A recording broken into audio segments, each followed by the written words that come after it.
बातें कर रहे हैं, इसलिए हम उनको ज्यादा नहीं कहेंगे कुछ भी। लेकिन जहां तक जो राजनीति समझ में आती है, जो हम लोग थोड़ा बहुत समझते हैं, तो भारतीय जनता पार्टी ने कई उपक्रम करके देख लिया है, उनके खिलाफ लड़ करके भी देख लिया है। और जब आरजेडी और जेडीयू मिलकर लड़े तो फिर पता लगा वही अमित शाह और वही उनकी रणनीति और वही मौर्य होटल में बोरियां भरी हुई, वो सारा कुछ भी काम नहीं किया था और महागठबंधन की सरकार बन गई थी। तो इसलिए उसका कोई बहुत मायने नहीं रखता है। आज देखिए, मैंने जैसे कहा कि जो बिहार में त्रिशंकु विधानसभा की जैसी स्थिति बन गई है कि संतुलन बनाने का श्रेय जो या जो भी कह सकते हैं उसको, कोई शब्द अभी नहीं दिख रहा है मुझे, संतुलन केंद्र जो है वो नीतीश कुमार ही रहेंगे, चाहे इधर रहें चाहे उधर रहें।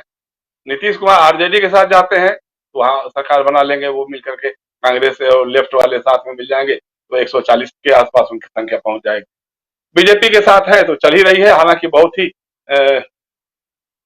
तलवार की नोक पे ही कहा जाए एक तरह से, क्योंकि उनका बहुमत बहुत ही मामूली कितना रहा होगा, हमको लगता है कि 127 के आसपास का कुछ है आंकड़ा है विधानसभा में उनके बहुमत का। तो वो बात नहीं है। बात दरअसल यह है कि भाजपा, जैसे आपने शुरू में कहा था ना कि सुशील मोदी की बात, सिर्फ सुशील मोदी की बात नहीं है।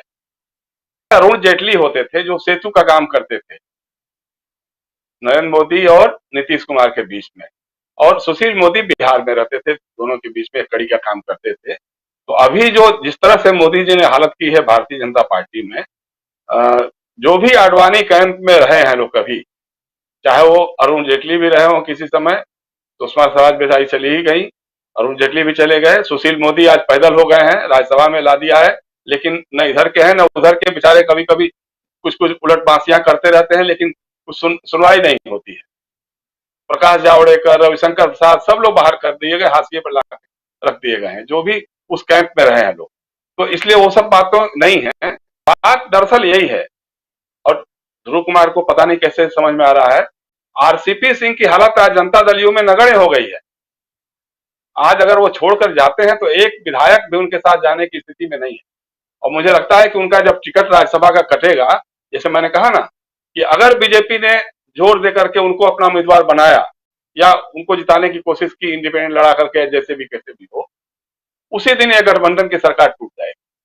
दूसरी बात जो ये हो रहा है कि आरजेडी के साथ कैसे उनका निभेगा कैसे नहीं निभेगा, मुझे लगता है कि अंदर खाने इन लोगों की बात लगभग हो चुकी है कि कुछ एक महीने जो है, हमको लगता है कि आरजेडी, तेजस्वी या तेज प्रताप या उनके परिवार का कोई भी सदस्य उनके सरकार में नहीं रहेगा।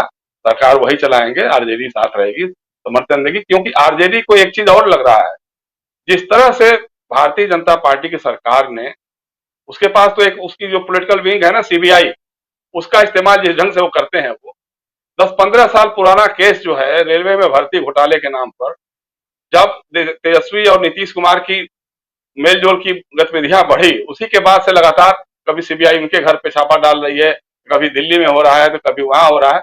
तो इस बात को भी लालू प्रसाद और तेजस्वी यादव अच्छी तरह से जानते हैं कि अगर इस तरह से चलेगा तो हम लोग बहुत ज्यादा लंबी लड़ाई नहीं लड़ सकते हैं। लेकिन अगर इसमें नीतीश कुमार मिल जाते हैं, हम और नीतीश और कांग्रेस और लेफ्ट एक साथ अलायंस में आता है, तो भारतीय जनता पार्टी को हाशिए की पार्टी बना करके रखते हैं। आज जो 73-76 जो भी सीटें उनको मिल गई हैं, उसमें बड़ा योगदान कहीं ना कहीं चिराग पासवान और इन लोगों का भी रहा है। जो भाई चिराग पासवान ने मिलकर के नीतीश कुमार के खिलाफ तो उम्मीदवार दिया, उनको हराने का काम किया, बाकी बीजेपी के उम्मीदवारों के लिए फ्री होल्ड रखा। तो उसको अगर बीजेपी समझती है कि नहीं हमारे हिंदुत्व और हिंदू राष्ट्र प्रेम के कारण इतनी सीटें मिल गई हैं, तो ये सब गलतफहमी वाली बातें हैं। नीतीश कुमार अगर गठबंधन में नहीं होते तो जितनी सीटें नीतीश कुमार के पास हैं, उतनी ही सीटें बीजेपी के पास आती और नीतीश कुमार कहीं और आगे होते।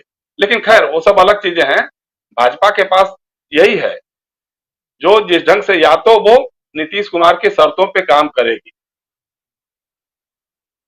हिंदुत्व के मुद्दे को उछालेगी नहीं, अजान, loud speaker, common civil code, bulldozer, ये सब बातों को चुपचाप या तो मुंह पे जबान पे लगाम लगाने की बात तय हो जाएगी कि भैया कल के से कोई नहीं बोलेगा, या फिर अब भविष्य देखेंगे वो आप। तो ये सारी चीजें चल रही हैं और उसमें कहीं ना कहीं देखिए असल में क्या हुआ कि बीच में एक बार जब चर्चा चली कि नीतीश कुमार को उपराष्ट्रपति राष्ट्रपति क्या क्या कुछ बनाया जा सकता है, केंद्र में लाया जा सकता है, तो किसी ने उनसे पूछा था, किसी पत्रकार ने, तो उन्होंने मजाक में कहें या जैसे भी कहेगा हाँ, तो एक ही जगह रह गई है जो राज्यसभा में आज तक कभी नहीं गया। मतलब विधानसभा गए, विधान परिषद में रहे, लोकसभा में रहे, लेकिन राज्यसभा में नहीं रहे। तो अब उसको लोगों ने लगा हाँ हाँ बस बस अब तो नीतीश कुमार छोड़ करके जाने वाले हैं। नीतीश कुमार हिलने वाले नहीं हैं। वो बहुत चतुर खिलाड़ी हैं, बहुत सोच समझ करके अपने फैसले लेते हैं। जब डीएनए के सवाल उठाने वाले बीजेपी के साथ जा सकते हैं, वो जिस बीजेपी के साथ कह सकते हैं कि मर जाऊंगा मिट जाऊंगा फिर कभी आपसे हाथ नहीं मिलाऊंगा, उस बीजेपी के साथ जा सकते हैं, तो उनको नीतीश कुमार को लालू प्रसाद या तेजस्वी यादव के साथ जाने में कोई दिक्कत नहीं रहेगी। बस भविष्य सुरक्षित रहना चाहिए, ये उनकी पहली पसंद है। और दूसरा, उनके मन में कहीं ना कहीं जो हर राजनेता में होती है बात कि नरेंद्र मोदी के विकल्प के रूप में पहले भी उनको देखा गया था एक बार, लेकिन अब चूंकि जो भी कारण रहे हो वो बात फलीभूत नहीं हो पाई थी। अभी भी जब लगता है कि कहीं ना कहीं राहुल गांधी या कांग्रेस के लोग भी अगर बातें उठेंगी, कहीं कोई बात चलेगी अगर, तो कॉमन कैंडिडेट खोजने की बात आएगी, तो मुझे लगता है कि नीतीश कुमार उनकी पसंद होंगे। तो ये बात कहीं ना कहीं नीतीश कुमार के दिमाग में भी ये घुसती रहती होगी कि हो सकता है कि अगर कोई भाजपा ने देखे, जब तक प्रोवोक नहीं करेगी भाजपा, कोई ऐसा कदम नहीं उठाएगी जिससे नीतीश कुमार को मौका मिले कि हाँ भाई साहब बहुत बहुत राम राम, जय सिया राम, आप नमस्ते, तब तक वो ऐसा कोई फैसला नहीं करे।